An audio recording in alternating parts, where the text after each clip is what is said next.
बिस्मिल्लाहिर्रहमानिर्रहीम। आज की वीडियो में हम डिस्कस करेंगे कि सूट फॉर स्पेसिफिक परफॉर्मेंस क्या होता है। जब भी कोई आपका एग्रीमेंट किसी भी पार्टी से हो और वो एग्रीमेंट तकमील को ना पहुंचे, फॉर एग्जांपल आपने कोई प्लॉट लिया, आपने उसको 1.5 करोड़ पे आपकी जो है वो रकम तय पाई कि आपने 1.5 करोड़ देना है और ये 5 मरले का प्लॉट हम आपको सेल करेंगे। अब उसकी आपने 1 करोड़ जो है वो एडवांस रकम पे कर दी उसको, और 50 लाख का हुआ कि at the time of registry जो है वो हम आपको मौके पे दे देंगे। 1 करोड़ का इकरारनामा आपके पास है। आपने जब उसको कॉल की कि 50 लाख जो है वो हमसे ले लो और रजिस्ट्री जो है वो करवाने के लिए हमें जो है वो फ़र्द व्यय जो है वो ले आओ, तो वो जो है वो इस चीज़ से इन्हिराफ करता है। ठीक है, तो उसके लिए या आपने किसी से एग्रीमेंट कर लिया, उसको आपने पूरी रकम भी दे दी, लेकिन आपने रजिस्ट्री नहीं करवाई कि मेरे पास अभी रजिस्ट्री के पैसे नहीं हैं, तो बाद में जो है वो महीने 2 महीने या साल बाद मैं आपसे रजिस्ट्री करवा लूँगा।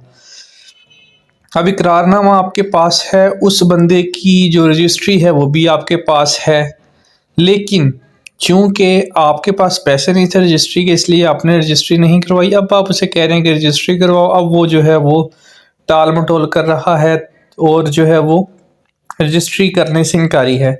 तो उसके लिए जो है वो एक सिविल सूट होता है, suit for specific performance with agreement to sell dated, जो भी डेट का आपका एग्रीमेंट है उसमें होता यह है कि जो पार्टी हो जिसने ख़रीदा है वो प्लेंटी बनती है, और डिफेंडेंट में जिस पार्टी से आपने ख़रीदा है, और उसके अलावा अगर इसके अलावा कोई और मालिक है तो वो डिफेंडेंट में बनता है, और कंसर्न डिपार्टमेंट जो है वो बनता है।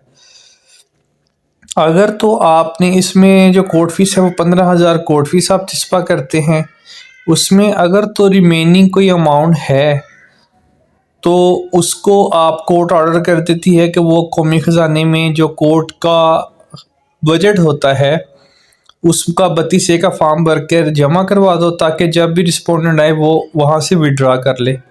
अब कोर्ट जो है वो सबसे पहले रिस्पोंडेंट को नोटिस करती है, अगर वो आ जाए ठीक है, वरना फिक्सेशन चस्पांदगी होती है। उसके बाद अखबार इश्तिहार हो जाता है और वो एक्सपायर्टी हो जाती है। उसके बाद आपकी एविडेंस होती है, एविडेंस में जो मौके के गवाह थे इकरारनामे पे वही आपने कोर्ट में प्रेजेंट करने हैं, और जो उस माली की रजिस्ट्री थी वो देनी है, इकरारनामा देना है, और बिजली के बिल या जो भी बिल वगैरह है वो देने हैं।